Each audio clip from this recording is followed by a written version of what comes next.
Really? Well, yes, that was funny.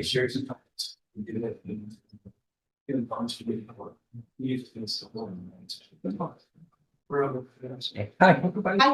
You are Amber Freeman. Strap in, folks. This case is a roller coaster. We've got a defendant who once faced a serious robbery conviction, but was given a second chance through probation. What followed? A tangled web of violations, substance abuse struggles, courtroom outbursts, and even shocking claims of being a prophet of the Lord.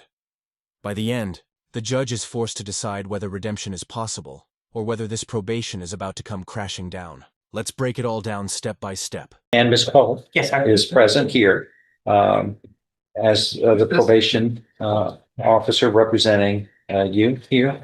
I'm looking,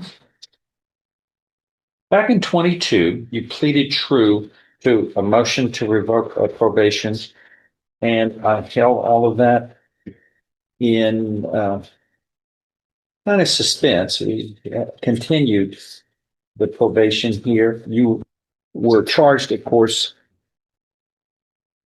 earlier in 2022 in this cause number 39635 with the second degree felony of robbery. Yeah. And then we sentenced, you pleaded guilty, you were convicted, sentenced to 10 years in prison. That was suspended. You were placed on regular probation for 10 years and fined $500. Yes, I'm with it. Hold on. Imagine being given a 10-year suspended prison sentence, only to violate your probation within a single month. That's almost unheard of, and the judge admits he's never seen it happen this fast. It shows just how fragile probation can be if someone isn't committed to the rules. Viewers, let me ask you, do you think the judge should have revoked probation right then and there? Or was it right to give another chance? I'm just doing a history on it for the record here.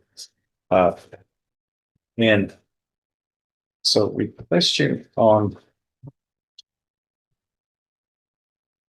probation 5/31/22.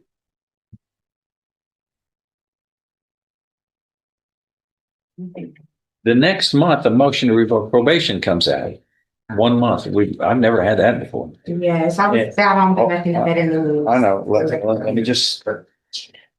And it alleges, among other things, that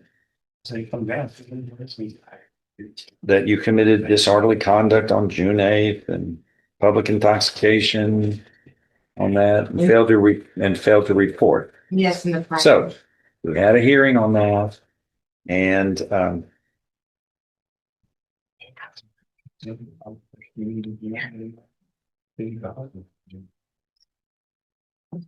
says placed on the previous file NTLP outbursts.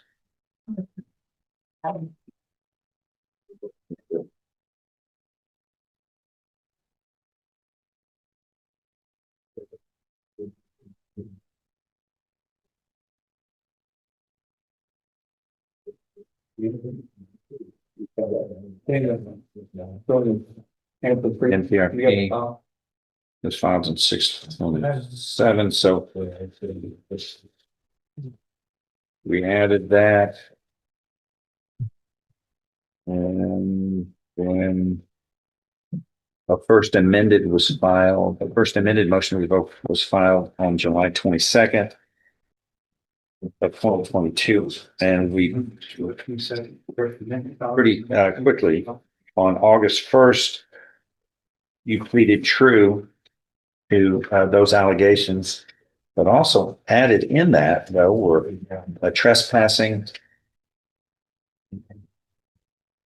2 trespassing allegations and appearing intoxicated. And so what we did, kind of held that one in abeyance, and we continued you on probation.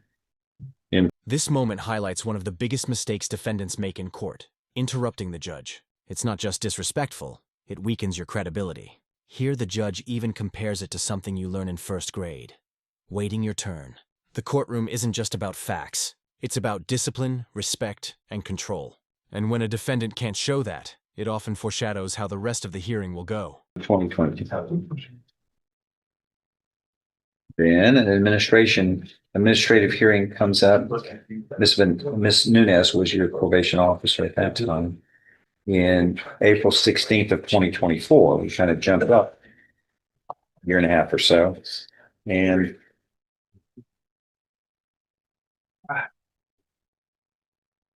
you did attend SAFE, substance abuse felony punishment facility, and For two. was successfully discharged, then transferred to a 90-day residential aftercare at the Melton Center. And then we had some issues on that. I And was successfully discharged from the Melton Center. I never had any issues. if you're going to interrupt me, Oh, okay, yes, sir. you're going to get a chance to be heard. I'm just reading stuff under record. It's not a debate. I apologize, sir. Okay.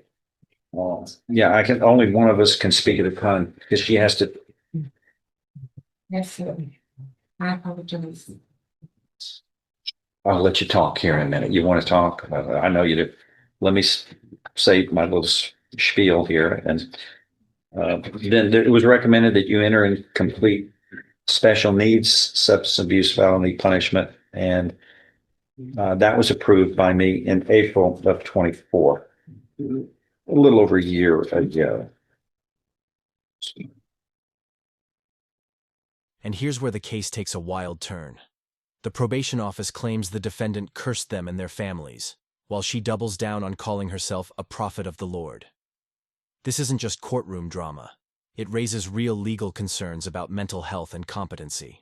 Judges must balance respecting religious beliefs while also protecting the integrity of the process. But when your probation record already shows repeated violations, words like these don't help your case. And we modified the special conditions of your relapse Safe Peace program at that time as well.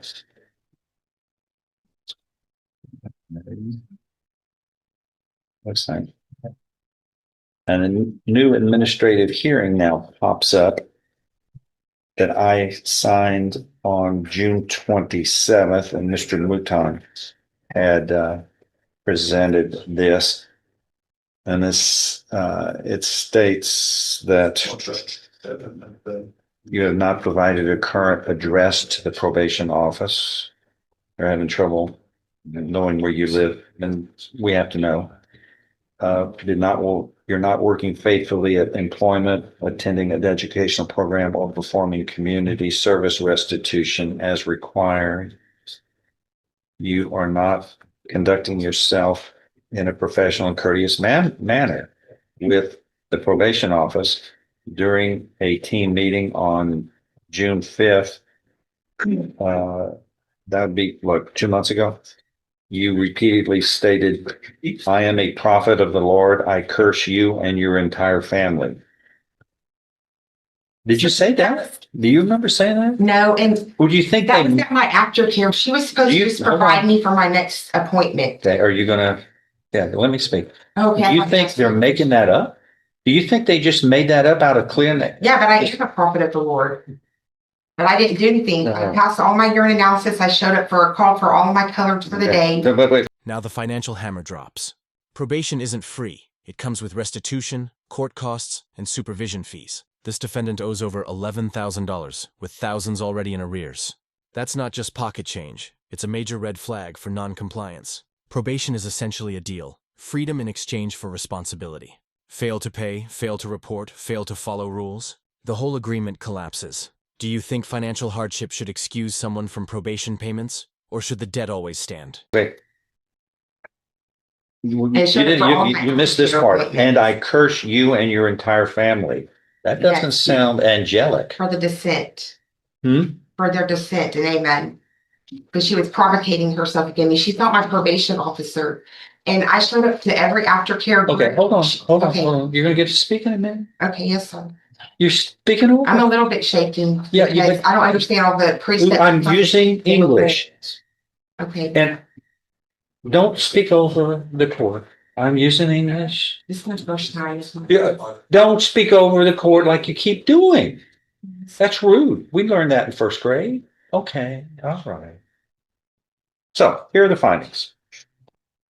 That it was recommended after this hearing that was being held with the probation office, and the court agreed to amend the motion to revoke probation with new violations, which are violating condition 5. You did not permit the probation office to visit you at home or elsewhere without restriction, and you have not provided a current address to the probation office. You violated condition 6. You failed to work faithfully at suitable employment, attend educational programs, and or perform community service restitution as required. Condition 14. You did not dress appropriately and conduct yourself in a professional and courteous manner when interacting with the court officers and the staff, and they work for the court, by the way.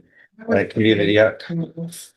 You know what? One more time, and we're going to put you in the timeout like we do with children because you're interrupting, Miss. I want to control everything. Don't. I mean, please follow the rules. That's your problem. You don't follow the rules. Violating condition 18. You have not completed any community service hours since being placed on probation back in 3 years ago. Condition 30, pay restitution. You owe a balance of $15 for restitution. Boy, that ought to be fixable, you know. I was never told about this. Pay the amount shown on this order. You owe a balance of $11,260. Oh, these are the court assessed fees, fines, community probation fees, and you owe an entire balance of over $11,000 for the whole term of probation, but you were in arrears $3,750. This is where the case crosses into dangerous territory. Threatening or cursing officers, especially in a legal setting, almost guarantees harsher treatment. Courts take any hint of threats against staff extremely seriously. And here, it's not a one-time slip, it's a repeated pattern. For probation officers, these are not just words. They're signs of potential risk. What do you think? Are these outbursts just frustration talking, or proof this defendant is a danger to others? Violating modification of special condition for the relapse safety program. You were unsuccessfully discharged from the substance abuse felony punishment facility program on June 5th. This is where we're picking up recent. Had the supportive outpatient through Spindletop because you were continuously late to group and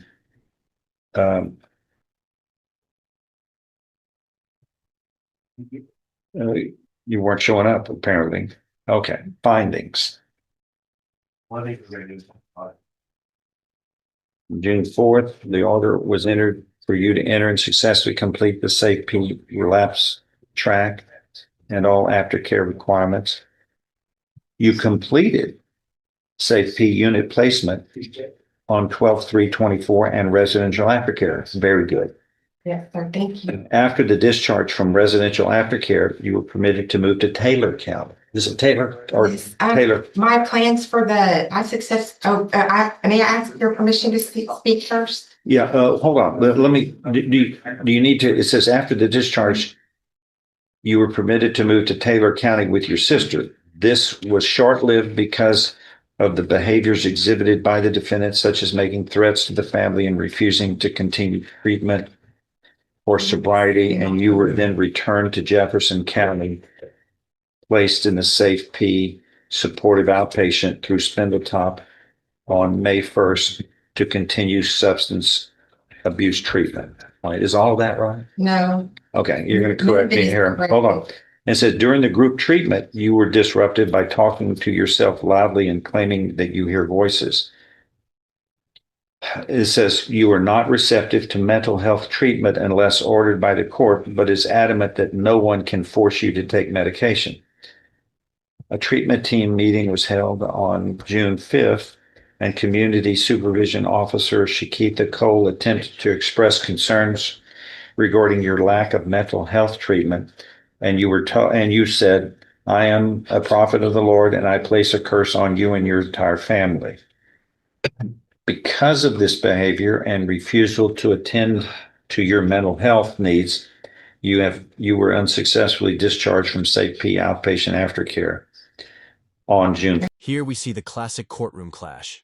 The defendant insists she completed treatment, even referencing certificates, while probation officers report the exact opposite. This tug-of-war highlights a central issue in probation cases: credibility. Judges must weigh paper records, officer testimony, and the defendant's word. And often, inconsistencies in a defendant's story can tip the scales heavily against them. In your opinion, who holds more weight here? The defendant with her claims, or the probation officers with their reports? Unfortunately.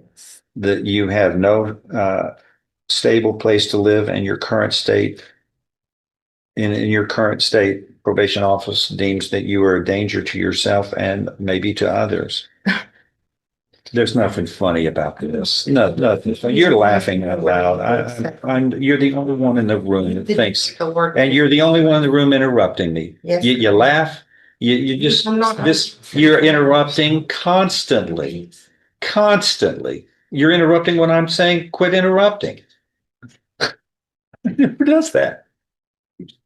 All right. Due to your instability and unsuccessful discharge from safety supportive outpatient, it is recommended that your motion to revoke probation be amended to include new violations and then issue a warrant and hold until the capias is issued and have a hearing on all this. This was dated June 13th of 2025. I generally follow recommendations like this, but do you want to say anything? And then I'm going to give the floor to Ms. Frank. Judge, I think everything speaks for itself. And I think she can explain to you, as she has to me, that she has originally had issues with drugs. She has. So here's where things stand. After years of violations, failed programs, unpaid debts, and explosive courtroom behavior, the judge isn't revoking probation on the spot. Instead, he orders a new amended motion, ensuring every allegation is formally on the record before the next hearing. It's a procedural step, but one with enormous consequences. The defendant's future hangs in the balance at that hearing. If you found this case as shocking as we did, make sure to hit that like button, share your thoughts in the comments, and don't forget to subscribe for more jaw-dropping courtroom breakdowns. Mental health issues, but she does not rise to the occasion of being of incompetency. She did successfully complete safety and the aftercare program. Yeah, And I think it's it's just- capability. and I think it's just some problems that have resulted since then. He hadn't done anything else wrong, and hadn't violated the law in any manner, and she's pretty Well, much. no, that's not. I mean, they're alleging conditions wrong. I'm not talking about committing crimes here, but the probation has a methodology that is proven successful. We have a 93% success rate. The national average is 75. And we want it, so we want everybody. And I mean, that's high, that's an A. And so we want success. We're disappointed when we don't want to lose any people for revocation. And Judge, the probation officers notified me that she did not successfully complete either one, the inpatient or the outpatient safety. I did. Well, I received a certificate of rainbow color for the Melton Center. And they came to see me at the Salvation Army. My probation officers know that I stay because he got me approved to stay at that of the Salvation Army. Okay. And he comes by there and sees me. when can y'all fix this third amendment? Your Honor, I can have it done shortly. I'm going through. I had I'm a going to few. order that a third amended motion to revoke probation be filed so we can get this heard quickly. It won't take long. I want a hearing on this as soon as possible. Everybody gets to be heard, and then I'll make my determinations. But we've got to have a formal amendment Okay. to this so that all the allegations are brought on the table so everybody can be heard. That way. Okay. Yes, ma'am. And just to be clear, I don't believe this second amended was filed yet. This was from June. Would you like me to just file it all within the Yes, second sir. real quick? You can put it all in a Yes, sec, sir. if you want to call it a second sir. amended, that would include what would have gone into Yes, the third amended had the second amended been filed. Yes, sir. Yeah, we got to put it on the table Yes, sir. and dot all the i's, cross the t's and see where we go. May I suggest that Yeah. you go ahead and set it on a hearing date since you already started doing, all the motion, let's do a hearing. Be done. We'll do, it's going to take a little bit, but, can y'all be ready in 2 or 3 weeks? Sure. Yes, sir. Sure. Okay. Then, but it's still kind of, we gotta wait for the. Yeah. And then we'll set it as soon as possible. So get ready, everybody. Okay, thank you. Okay. Yes, ma'am. Thank you. Okay, so.